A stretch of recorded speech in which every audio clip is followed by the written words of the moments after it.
Bullet Club.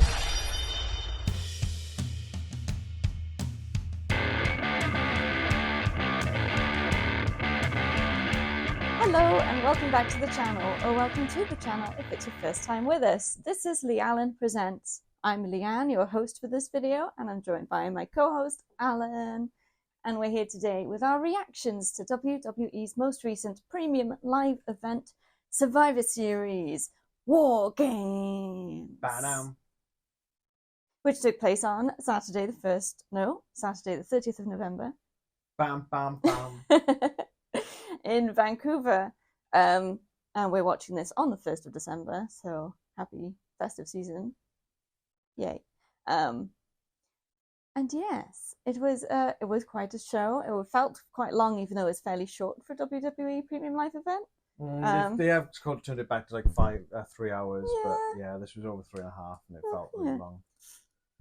It did, but that's all good. I know there'll be some there, but there was 2 War Games matches. Yes, we know. There was also a lot of nothing. There was a lot of nothing. It's all good. Nice to see them actually using the Black Sabbath version of War Pigs. Not this although god-awful cover by whatever the artist's name was. I don't know, but they did keep switching between the two, which was a bit trippy. But the amount of times we heard that initial banner was a bit much, maybe. Yeah. But there we go. So yes, this is the Survivor Series event. We start off the show with, I should start by saying, if you've watched these videos before, you'll know how this works. It's full of spoilers because it's a reaction to the event, so make sure you've actually watched Survivor Series before watching this if you're planning to do so. And we did have our predictions for the event, which we'll be referencing throughout. I'll put a link somewhere on the screen for you to go and watch that if you haven't seen that already, so you know what we are talking about in terms of our predictions. And that's all the I think so, yeah. Housekeeping. So the show starts with the arrival of various people. And that, a lot. And then the usual kind of introduction video package, showcasing Vancouver and what War Games is. Banner. And then... Keep stepping on my bed. And then we go to our first match, which is the Women's War Games. Which is the team of Bianca Belair, Naomi, Io Sky, Bayley, and Rhea Ripley versus the team of Nia Jax, Candice LaRae, Tiffany Stratton, Raquel Rodriguez, and Liv Morgan. So Bayley was the sort of replacement for Jade on Team Rhea, we're calling it. And yeah, this is the match. So Bianca's outfit was apparently designed by a 2K24 player. I don't know if they had a competition or something. They designed it in game engine, and then when 2K decided to stop access to all past games DLCs because they've turned servers off, even though you've paid for it, it's content that you've paid for. Yeah, I stopped playing 2K games. Yeah, that is fair enough. I will never give money to that company ever again because they just want to rip people off and making you pay for stuff. Mm-hmm. And there'll be someone there going, "Oh, but it's updated every year." Yes, but the DLC packs aren't. Nope. They're gone forever. And you paid for those. They're done. They're gone. Yeah. Naomi has a birthday hat, though. Yeah. It's Naomi's birthday, and she's wearing a was. birthday hat. Yeah. Was. The day of War Games. Fun. The match starts with Bayley and Nia Jax. I was a bit surprised that Bayley starts from that team, considering she's sort of wasn't exactly wanted. I think it makes more sense of her starting because it kind of makes it show that she's part of the team and she wants to do a part. Yeah. It was more of a shot that Nia Jax was the one starting. Yeah, a little bit. The match starts all right, but there's sort of something, it feels like there's something missing. A lot of the moves from a bunch of them don't feel like they're actually connecting. Yeah. I know they're obviously doing things safely. They've got chairs in place, so they don't want to actually get hit with chairs. But most of the time, it actually appears to connect and it puts you in the zone, but not. Yeah, not. It sort of didn't feel right, did it? That was a steel chair shot that Nia Jax gave. Yeah. There's another one. And it wasn't just Nia. It was a few of them seemed to be holding back more than usual. That did sort of feel like it changed once Tiffany Stratton entered. Yeah. Which is a bit of a surprise to me, but she seemed to bring a different energy into the rings. And things started to feel a bit more impactful after she joined. So I don't know if... They just stopped giving Nia chairs at that point. Probably. So it sort of picked up a bit from there. I'd probably take more damage from a pillow to the face than a chair shot from Nia Jax. They were so and there'll be some gentle. yeah, but you're not meant to take damage from it. Yeah, but you're also meant to make it look convincing. It look like you're taking damage from it. It's supposed to make it look convincing. It was the holding the chair when she was holding a chair and someone was kicking into it and she held it at arm's length and just like, eh. Yeah. Like, oh, Nia Jax took a chair to the face with a drop. No, not she even really didn't. Close. She really didn't. There are ways to make it safe but look good, right? Yeah. But there we go. Fun spot with Io Sky. She's done a similar thing before where she's got the bin over her. So on her entrance, she goes around basically to the back of the rings. Under the ring, she pulls out the trash can. It's like closest to the announce table. Which is painted, I think, in her colours. The colours that she's wearing. Purple, cool. green, yellowy colour. And it's got a string attached to it, and she puts it on like a backpack and climbs the ring with it, and leaves it on there's a platform in the corner at the top of the ring, so she leaves it on there. Does a spot with Candice LaRae to get into the ring, and then later on she climbs up to there again and hits an over the moonsault with the bin over her, causing a lot of damage. Over the moonsault? That's what they called it. Is that over what they the called moonsault. it? Yeah. No, it's just a moonsault, really. They called it over the moonsault because it's extra. Yeah. I know last time she did that, it was just in like a normal splash dive kind of thing, so this was a bit extra. Yeah. So she must have kind of wedged her elbows or arms out or something to hold that can as it's going upside down. Otherwise, she went, just falling on. But that was a really cool spot. It looked great. Yeah, that was good. The only thing that made me hold back from it is when she started climbing to that corner, there was no one in that ring. Yeah. So it felt a bit like, why is she climbing up there when there's no one there to impact? She's just expecting people to come. So it pulled me out a little bit. But the move itself was great. I still feel like Io Sky was the MVP of this match. Oh, yeah. She was awesome. When it was Liv's turn to enter, she sort of makes it look like she's running away, which is very good. But then she comes back with the baseball bat. It'd be very bad for a team, wouldn't it? It's funny, though.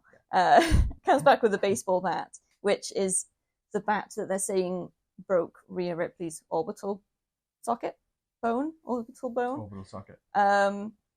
So once Liv gets into the ring, Rhea removes her protective mask. Which was badass, by the way. It was a badass protective mask. It had horns and everything. Not sure it would be legal in a one-on-one match, but it's Hell in a Cell. Not Hell in a Cell. It's War Games. It's in a cell. Anyway. She's got really cool like face paint on underneath anyway, with sort of a scar motif over the apparently damaged eye. But the downside is that sort of convinces us that there was no real injury, or it wasn't nearly as bad as they said, but they're bigging it up to make people think that she's wrestling with an injury. Which that's a dangerous precedent. It's the Cody Rhodes problem. Yep. Which we've already made our thoughts known about in previous videos. But it was a cool effect, and storyline wise it was fun, so no complaints. Tiffany Stratton digs through a trash can until she finds her briefcase, which she has. You've got both Liv Morgan and Nia Jax down in the ring, so she's standing over them with this briefcase. It would have been really funny, I think funnier per se, if Bianca Belair was in there as well. Yeah. Just sort of splayed out on the floor, because then you got all three of the current women's titles in the ring, and it's like... You gotta make a choice. She deliberates for so long that Io Sky comes along with a fire extinguisher. Well, Raquel kind of stops her as well, doesn't she? She's like, "What are you doing?" Yeah, Raquel yells at her, and then Io has this fire extinguisher and just sprays it everywhere like a smoke screen. And in that confusion, both Liv and Nia roll out of the way, and all of a sudden, Raquel Rodriguez is handcuffed to the ropes. Yep. Which was that was really fun because there's no way you could see that happening, and then all of a sudden there she is, and you've got Rhea Ripley just grinning behind her. Pleased with herself. Unfortunately, though, she was handcuffed to the rope, so while she was meant to, it seemed, be stuck in the corner, and she did stay in the corner, she could have easily gone the whole length of the rope. Should have been clicked onto the turnbuckle, not the rope itself. These things happen, and she did use some of that length to do things, but she could have been everywhere, but she stayed to the corner. Well, she would have been restricted to the one edge. Yeah, the one edge. But that's with the length of the handcuffs as well. You can reach like half the ring in that sense, and part of the other ring as well if you go under. But it's all good. It's all good stuff. I did quite enjoy this. I thought it was a really fun match. Yeah. There were obvious setups and some moves that really didn't hit that at really all. pulled me out of it, though. The obviousness of it was like... Yeah, but it felt like once everyone was in the ring, it had that chaotic energy that you want from a War Games match, and there was really good storytelling through it. So while it started off a bit rough, it turned into something enjoyable in my mind. Do you have anything in particular you want to go through before we look at the finish? No. Cool. Rhea Ripley has Liv Morgan on the top turnbuckle. There's a bit of back and forth where they're both trying to hit moves and countering each other. Liv, I think they said she tries to hit Oblivion off the top turnbuckle. Rhea gets stopped, but then Rhea hits the Riptide through a table and pins Liv Morgan to win. So that's a win for Team Rhea. Yeah. In terms of predictions, we both predicted that team to win, so we both got that correct. Amazing. Yeah, good stuff. Then we got some filler. Not much this time. There's a merch ad and an ad for Elimination Chamber. This time. Yeah. The Elimination Chamber ad did make me laugh because they say specifically that it's John Cena's last ever time in Toronto. So apparently he's never ever going to go on holiday or... film a film. Yeah, any filming, nothing. He's never ever going to Toronto again after this. I don't like this town. You won't see me. No, you won't see me in Toronto. So yeah, that was a bit poor choice of words. Perhaps. Yeah. Then we get to our next match, which is for the United States Championship. Shinsuke Nakamura versus LA Knight. Yeah. LA Knight being the current champion. Yeah. Shinsuke's got a really cool samurai kind of style outfit. Yeah. He's got the half mask and then the helmet with that looks like a samurai helmet. Not sure how else to describe it. Looked really cool. His entrance music now has a different twang to it. It's the same theme, but it sounds more sinister. Yeah. And a lot more traditional Japanese style as well. Yes, which is a really cool twist. Yeah. And he's got the face paint. It looks just as great. It's good stuff. I really enjoyed this match.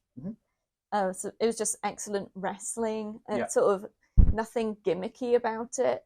Just a straight up good match, I'd say. And storytelling as well through it, with the feud between them. Although it's short lived, it's hot. Yeah, and they did reference quite a lot that it seems that LA Knight's not on his game and that Shinsuke's in his head, and it certainly seemed that way. Especially after getting missed it on SmackDown. Very true.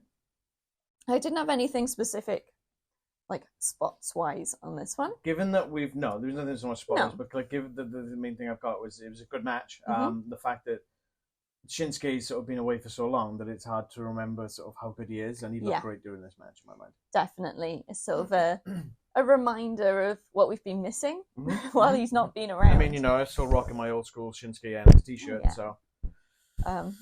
NXT shirt. Very good. He's for sure underutilized, and hopefully that will change now. Yeah.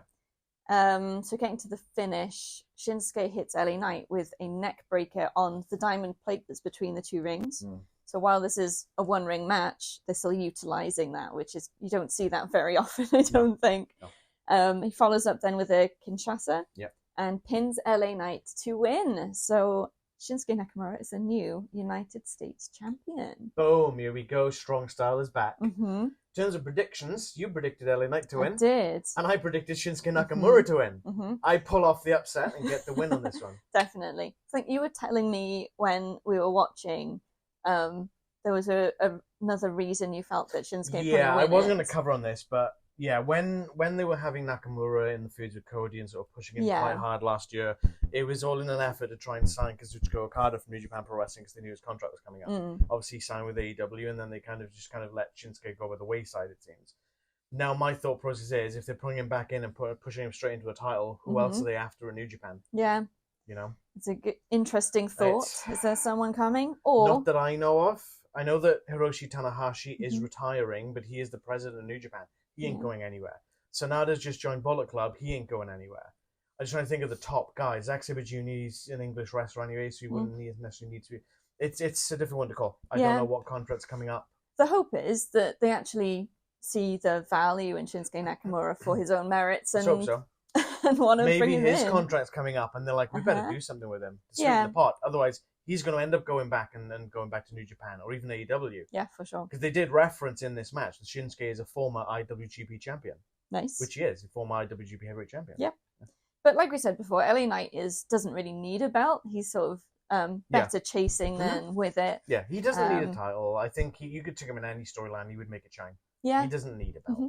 And if I think you'd said as well that if Shinsuke loses this, it kind of puts a huge dampener on that.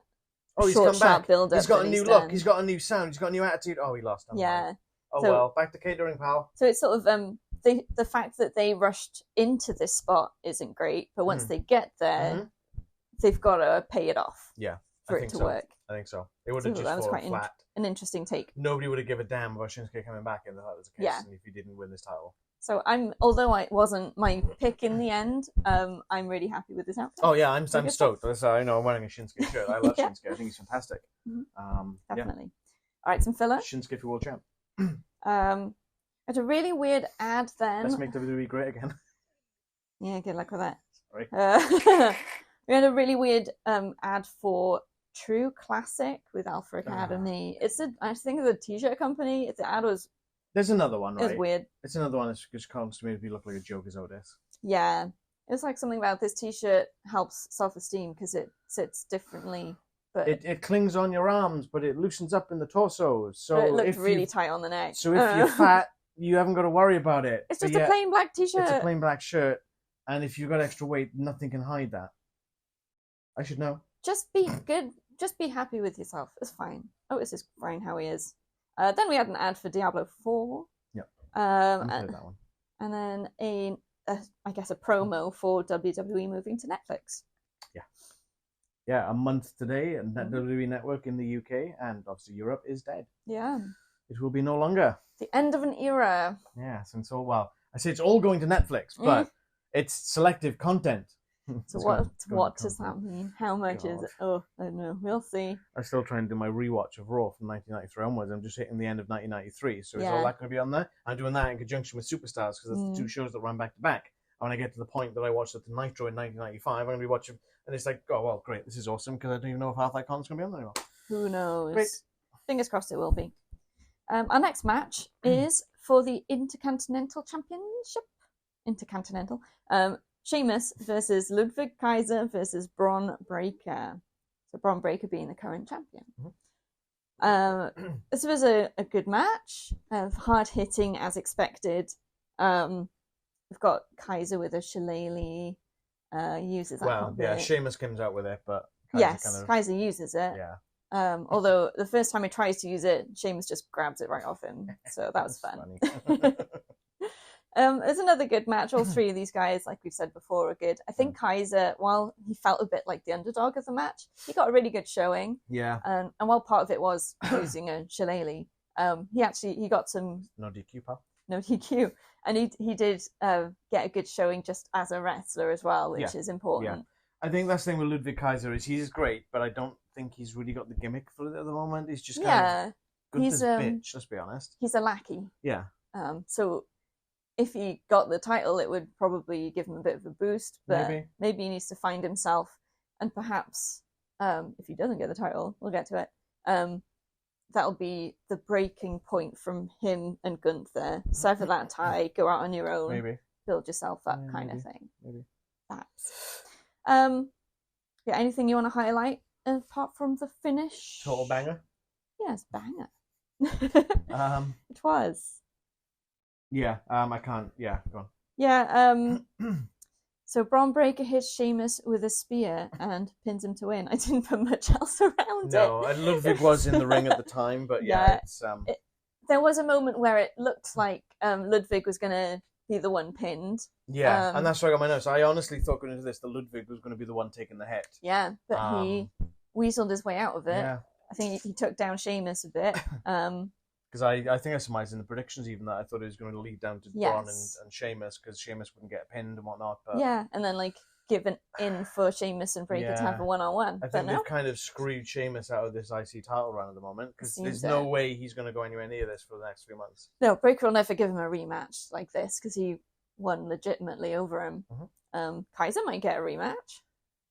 Sheamus will screw him. That'll lead to a Kaiser and Sheamus feud. Oh no, it'll be all the same again. Yeah. But come on, it's WWE. What do you expect? Yes, WWE. So Breakker is still the Intercontinental Champion. Yes. I think I'm enjoying him as a champion. Yep. You gotta have a heel champion every now and then. And just like... Shinsuke. Yeah. We've got a couple now. Ooh. Nia Jax's heel, Liv Morgan's heel. I don't count. Gunther's heel. And then we'll get a new women's... How many face champions? United States champion pretty soon. And the new women's Intercontinental champion. So many belts. WWE now has more belts than AEW, so just saying. And less people, and less people actively their being women's used. division is definitely smaller. And less matches on their premium live event. Yeah, great. Anyway, talking of premium live events, filler! An ad for Sonic 3. Yep. But weirdly intercut with random clips of wrestling matches. So weird, yeah. I feel like in their heads they thought, well, this part of this clip of a wrestling move matches with this part of the trailer, but there was no connection. It didn't make any sense at all. I like Sonic. I've played Sonic since I was a kid. I like the this film, but that trailer thing that they did with this was just awful. I don't get it. I reckon maybe a work experience kid put that together. Turd. And then an ad for Royal Rumble. Yep. Happening in February. That's the next PLE. That's all right. We've got a bit of a gap. 2 months away. Love it. We need more gaps between. We just need to make sure we keep up. Oh, that's very true. We can't do all that in a 2-week span trying to catch up. Not if Raw on Netflix goes to 3 hours and SmackDown goes to 3 hours. Oh, so much. That's what the rumor is. I hope not. There is such a thing as too much. I prefer the 2-hour shows. Yes, it's more compact, less filler. That's all you need. Wow. Better storytelling. Speaking of filler, let's go. Sorry. The next match is for the World Heavyweight Championship. Gunther, who's the current champion, versus Damian Priest. It's another good match. I found it was well paced. Yeah. And definitely good storytelling throughout. Yeah. It started with Priest having the advantage. He looks super strong. Gunther's sort of the lack of confidence kind of angle plays out. I was a bit concerned that they had the 2 matches with that kind of thing on it, with him and LA Knight. I was a bit, yeah, it's like the same gimmick in 2 matches. Same story, yeah. They did use it in different ways, which is good. Yeah, I was kind of concerned when going into it. I was like, yeah, for sure. Well. So partway through the match, fairly early on actually, Priest gets a shoulder injury. I see the shoulder arm. I wasn't quite sure. They were calling it shoulder. He was holding it there, sort of but all not, down. Yeah, I don't know. And they sort of played it up as he's selling it while Gunther's down, but then Gunther spots him. Yeah, you could they made a very good thing of that because the referee's talking to him and Gunther's kind of like, seizes in. And that's the moment where the whole thing flips. Gunther's he's got an opening, so he knows he's got this. Yeah, he's the ring general, isn't he? And he takes advantage. Yeah. General. Gunther's arsenal of moves, he's got a lot in there that can work on the arm. Yeah. And he uses that to full advantage. He snapped on a Kimura lock at one point. Yeah. Just an old Brock Lesnar kind of thing. He would do that. It's a great opening for all kinds of submission moves. If there's a shoulder down, and that shoulder is shoulder down. It's really key to Damian Priest getting the Falcon Arrow. Oh no, the Razor's Edge. Razor's Edge. Yeah. Sorry, wrong and thing. Not even that, just the South of Heaven chokeslam as well. Yeah, South of Heaven. Because you kind of got to lift up with that left arm as you're doing it, and then slam them down. But you can't. If you can't lift your arm up with your shoulder, you're not going to get that move in. So Gunther, seeing that opportunity, using it, he knows that if he can, he's got an advantage in his moves, and he can create more disadvantage for Priest's moves. So excellent sort of showing of why he's the ring general. But I mean, at the same time, on the other side of it, Priest was sort of trying to counter a lot, and he was doing a good job of that, and he was sort of batting back a lot of Gunther's offense as well at the same time. He was using different arms to do things to sort of take out that, although like it's not his dominant arm for doing things, trying to make the most of it. Yep. And he didn't show his weak through this match, even though he had that disadvantage. Priest is going to go far. Oh yeah, for sure. They're going to build a company around him in the sort of next 5 years, I reckon. Yeah, face of the company. Yeah. I mentioned in predictions his merch was the 5th top seller of October. it shows a lot. It really does. Finish then. So it's a bit of a long way to the finish, I suppose. Damian Priest falls from the top rope to the outside after, I guess, pushing Gunther in. And he's saying to the ref, "It's out." And he says, "Give me a minute." So the ref gets back in the ring, and that's when Finn Balor attacks. And he hits a coup de grace on Damian Priest on the outside. From the steps, yeah. Gunther clocks him and I think spears him. He attacks him, gets Finn Balor out the way. Yeah, that's right. And then gets Damian Priest in the ring, puts a sleeper on him. It's a powerbomb first, and then he's slicks. It's almost like an armbar sleeper combination, because he's got his arm kind of trapped up as he's kind of capturing the neck as well, which is, I've never seen that before. And Priest passes out. Yeah.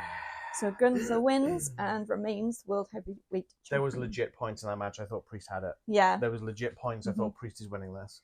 They really made it. They held that tension through the whole match. Unfortunately for Leanne and her prediction. Yeah, I was wrong. I was wrong. It's On the other hand, I predicted Gunther, and ding ding, winner. So to this point, I have a clean sweep. Yeah, at least I haven't had all of them wrong so far. Yeah, you're the one. Yeah. Yay, I've always got that one.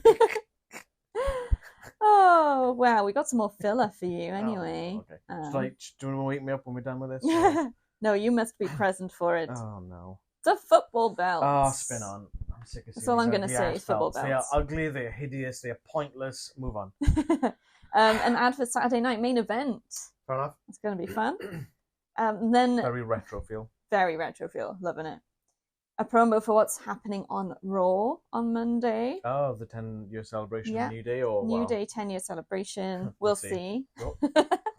And also the start of the Women's Intercontinental Championship tournament. I feel having the two title tournaments running side by side is a bad idea. Yes. They should have kept one for January. Yeah, I agree. One at a time. Two at once. You haven't got that many women. It's a really big, long build to Royal Rumble now with 2 months. Yeah. Then we had a promo for the post-show, and then a Slim Jim ad. Oh, these things get stupider every time. Yeah, they're pretty bad. It was something about, I don't know, Roadworks. Meh. Next. Well, let's have a palate cleanser. It's time for your favorite. Oh, some actual wrestling? Oh. No. Oh. It's better. Oh. Yeah, and signs of the PLE. Yeah, and signs of the PLE. I'm just going to start by saying they've started doing signs of the night things on Raw and SmackDown. Just in case there's any confusion, I was doing it first. Thanks. Okay, onto the signs. Not a huge amount, but I've got 2 signs that I'll mention. Wow, okay. Only 2. There were a couple that were like, and then I didn't really get them. Rubbish. First place, and this only really made the list because I didn't want to just have one sign. Sheamus is the Ginger King, which I'm taking as a compliment. The king of the gingers. Are you trying to be like a screensaver? Yeah. On old Windows. But the sign of the PLE, acknowledge the green shirt guy, who wasn't there this time. Acknowledge the green shirt guy. I'm hoping everyone watching knows what we're referring to, green shirt guy. He's always in the front row. He's got a bright green shirt with a smiley face on it. He's a staple of WWE. And yeah, we acknowledge the green shirt guy. I do anyway. So that's the sign of the PLE. A bit of a slim pickings, but there we go. So if you have or know the person who has that sign, let us know in the comments or on socials, and we'll send you a prize for winning. Leanne, signs of the PLE. Leanne, signs of the PLE. Play. Okay. That would be the worst thing that's happened to that sign if it breaks. Yeah, my eyebrows are still recovering. Oh, guess what that means, though? It's time for the main event. And this is Men's War Games. Ba-dum. It's the new bloodline versus the old bloodline with CM Punk. Bam, bam, bam. Yeah, this isn't a bad match. I'm really glad you glanced over that filler with them all just going, I'm from the University of blah, blah, blah, blah, blah. I'm from this, I'm from that. And that was stupid. I didn't put that in because it sort of build up to the match rather than filler, but it was really stupid. Cringe-worthy. Yeah, it was so cringe. So the match starts with Tama Tonga and Jey Uso. Yep. Eventually. My notes, FFS, do something. I know. They circled each other for... Simpsons where there's that thing and he's poking someone with a stick and he's like, do something. That's what I had playing in my head. It's like the time where it's one-on-one in the ring is your opportunity to get an advantage before it becomes 2-on-1. And they just... Yeah, they just circled each other for over a minute. I reckon it's 1.5 minutes. Probably. And then the payoff for that was they just took turns punching each other. It's like, why? Come on. It's War Games. Do something. So it was a bit annoying. It sort of went like that. And it was a bit like that until everyone was in the ring, to be honest. Yeah. It felt there was an awful lot of downtime. Whenever... I know they do this quite a bit. There was an awful lot of dead space. If you like Dead Space, you can check out my playthrough of Dead Space. Shameless plug. On the channel. Put a link in a bit. We'll put a link in. Write that down. So it was a lot. I know quite often when the countdown's happening, you're down to 10, someone's about to come in, people in the ring stop because they're waiting for the next person. Yeah.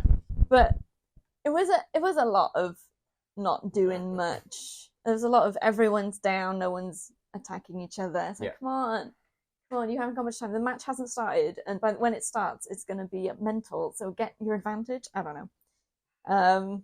We had some drama in the shark cage with Punk trying to... Surprise! Punk's involved in drama! So it looks like it's his turn to go to the ring, but Roman puts an arm out in front of him to stop him going and sends Sami Zayn instead. And Punk's not happy, so goes into full sulk mode. And Roman's always in full sulk mode. Firmly thrown out of that pram. So you had both of them sulking, like with the mirroring stances, like facing opposite ways, which is like a bit silly. But then when it's Roman's turn to go out, because it looks like he's ready, and Punk's just like sulking in the back still, Punk just barges past him and heads out instead. Did he barge, or was Roman taking his sweet ass time? Roman was taking his sweet ass time, but Punk still shoulder barged him on the way past. I've seen toddlers walking quicker than Roman Reigns was. So it was both. They're both sulky men, and shouldn't be left alone in a shark cage together, I suppose. So then Roman's going to be last to enter because New Bloodline had the advantage. So he's last. But before he can get there, Solo locks the cage with a chain and padlock that he's brought in. Oh, no, he can't get in the cage! People have already climbed into the cage in this show. Io Sky climbed into the cage. You know you don't need a door, right? So Roman's like, oh no, I can't open the door. And then he's walking around the cage, testing bits in case they're loose so he can break them. I don't know. Eventually he does climb in, and does sort of, there's the other team are attacking as he's trying to get in, and he's just punching them down, and it's fine. So he cleans house a bit. Tries to help everyone up. If there was a roof on it, like Hell in a Cell, then fair enough. Yeah. So he helps his team up, apart from CM Punk, but CM Punk didn't need help to get up anyway, so I don't know why that was a problem. But sulky CM Punk. Sulky Punk. Sulky Punk. Sulky Punk. There we go. So then you got Roman and CM Punk facing off against each other. Punk. Sulky Punk. And then down comes Paul Heyman, who's been conspicuous by his absence up till now, and yells at them to grow up, basically, through the cage. This is War Games! Father is speaking. Pretty much. Meanwhile, the referees have managed to bolt cut the door open, ref manages to get in, and then the bell rings. Yeah. So because the rule is that the match starts when all 10 men are in the ring. Roman was in, we were like, oh, they haven't rung a bell. But the refs are... the ring, yeah. Commentators are saying it's now an official match, it's underway, but then the bell rings after the ref gets in, so it's a little bit... You can't really start a match without a referee, so... True, but they're on the outside. No, yeah, how do you count a pinfall? Very true. How do you count a submission? It's a bit of a thing. Like Bronson grabs someone in the middle, right in the dead centre, for example, and the ref's like, do you submit? Can you bring him a bit closer? I can't hear him. Just bring him over here. Pretty much. So I can hear him submitting. Why didn't the ref just climb over? Probably got life insurance. Yeah, fair enough. There's a fun moment where Bronson Reed goes to the top of the cage. Bam. And hits a tsunami from the top. Onto the table. I am the table. So Roman was on the table, but is rescued by CM Punk. Sulky Punk. Sulky Punk saves the day. Don't get used to it. So then they have a bit of a moment. It's nice. Pepsi fell. Pepsi fell. Sulky Punk. It's like Roman's dressed in red, and it's like, is he the Coke fan? Does he prefer Coke? Coke versus Pepsi. Yeah, it's not bad. You got anything else you wanted to highlight, or shall I get to the finish? Honestly, I didn't think this was anything special. Yeah. I thought this felt flat. But especially so much downtime. In that downtime, the crowd were just chanting for people who weren't in the ring yet. Yeah. It was pretty bad. As soon as that match started, the crowd fell flat. And it told, you could hear a pin drop. I do think it did pick up when everyone was in and it was actually a The women's match didn't, even though there was so much sort of that we didn't like in that women's match. Yeah, it was The better. crowd was still on side. True, very true. They even had someone trying to sing Bailey. Yeah, that one guy. Yeah, he tried. Okay, so the OG bloodline are all up after I think Roman helps everyone up, including Punk this time. Yeah. The new bloodline is mostly down, and you've just got Solo Sikoa in the ring with Jimmy hit an Uso splash off the top onto, I want to say it was Jacob. That's pretty good. Go Sami. So Solo takes 2 super kicks. Go Sami? Yeah, he did the splash. Jimmy. Ugh. I thought you said Sami. No, I said Jimmy. Anyway, Solo takes 2 super kicks, then a double super kick. Yeah, Roman kind of gives him a last chance to join. He does. He's not gonna. You can see he was about to hit the spike and I'm then still smack. the tribal chief. 2 super kicks, a double super kick, a Luva kick, a go to sleep, and then ooh-ah! I think I was going to sleep at this point. So Roman hits that spear and he didn't do Solo. any ooh-ahs or anything. Though. He did. Oh, did he? I missed that. He ooh-ah'd before that I spear. That. Okay. Because I did it with him. Oh, okay. But in a silly way, because I completely missed that. I can't do it seriously because I can't take it seriously. It could be blank. Cool. Okay. So yeah, Roman pins Solo Sikoa, and the OG bloodline win plus CM Punk. Yeah.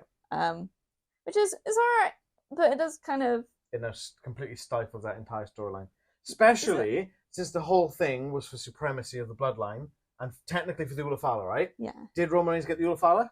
Did he try and get the Ulafala? I don't know where it is. So did Solo have it in the cage? I don't know. Can't remember. But the point is, the Ulafala should have been out there, and Roman Reigns should have been given it. So now this match has ended.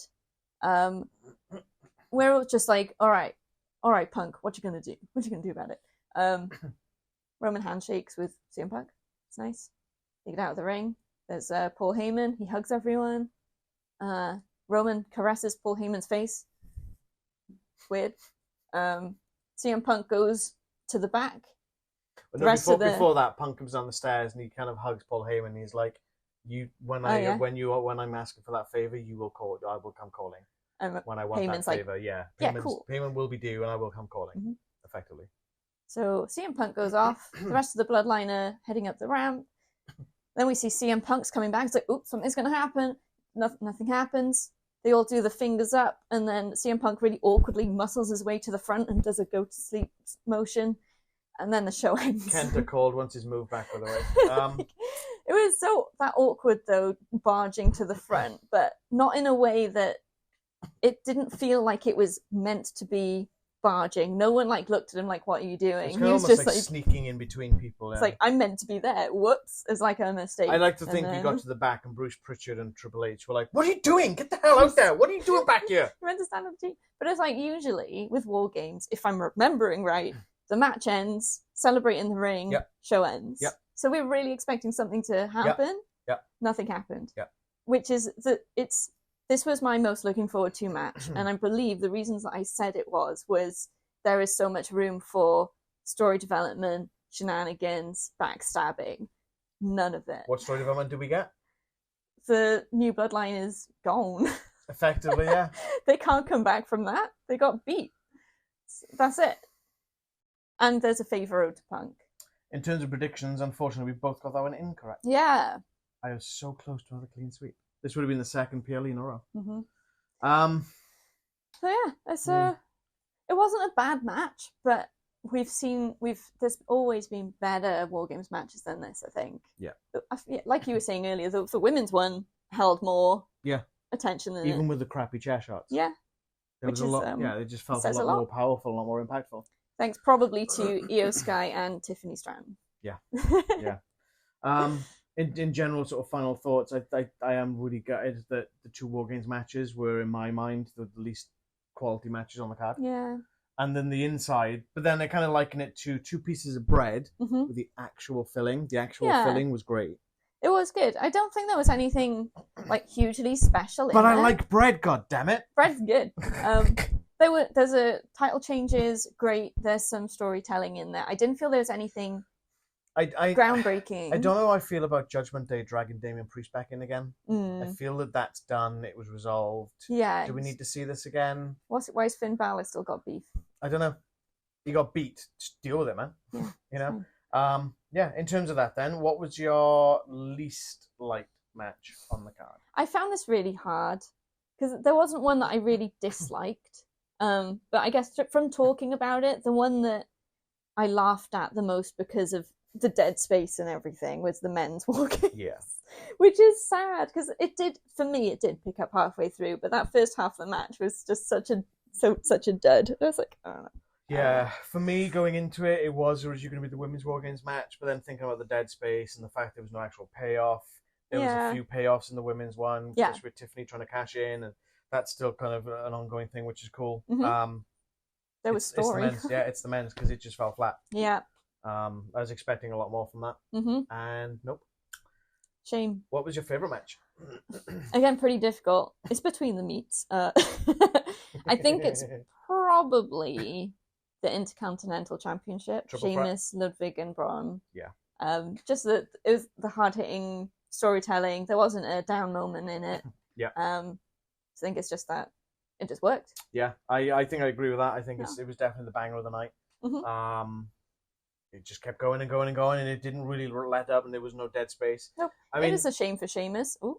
Yeah, it's kind of, I was going to say the same about LA Knight and Nakamura. There was a bit of downtime on that, but that was merited. Yeah, it was more a pacing thing. It is kind of, and I'm kind of trying to get over my bias over Shinsuke winning because I think I was like, that's probably the best match because when it's a surprise an outcome thing. You want, it was a surprise thing because I don't think anyone really wanted to see that coming. But here we are.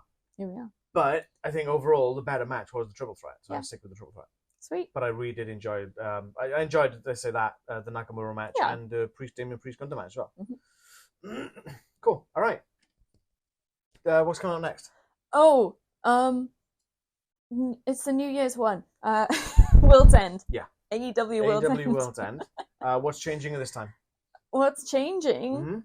What are we not doing this time? We're not doing predictions as a video. Yeah. Because it's Christmas. And we will be away. So we haven't got the facilities to be able to record and edit. And we need a break.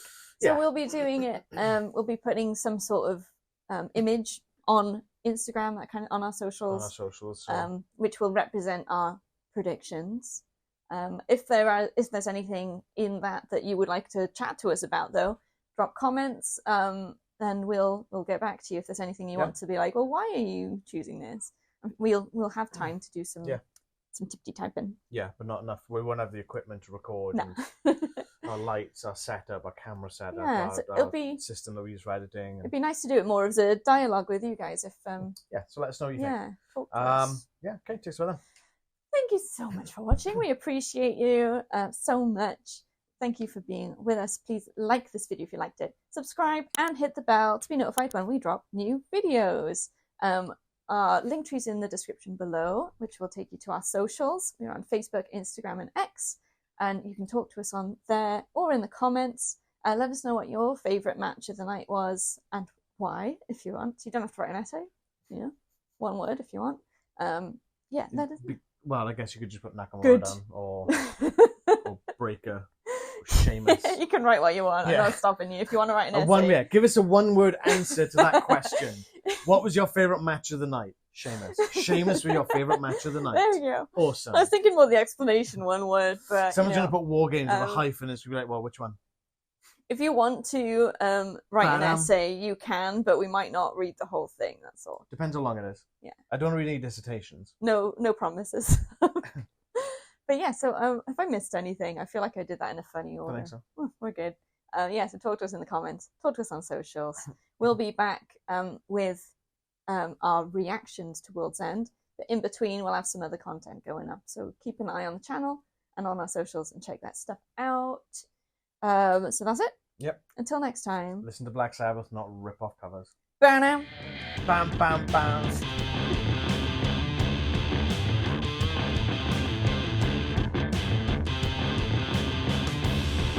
Bullet Club.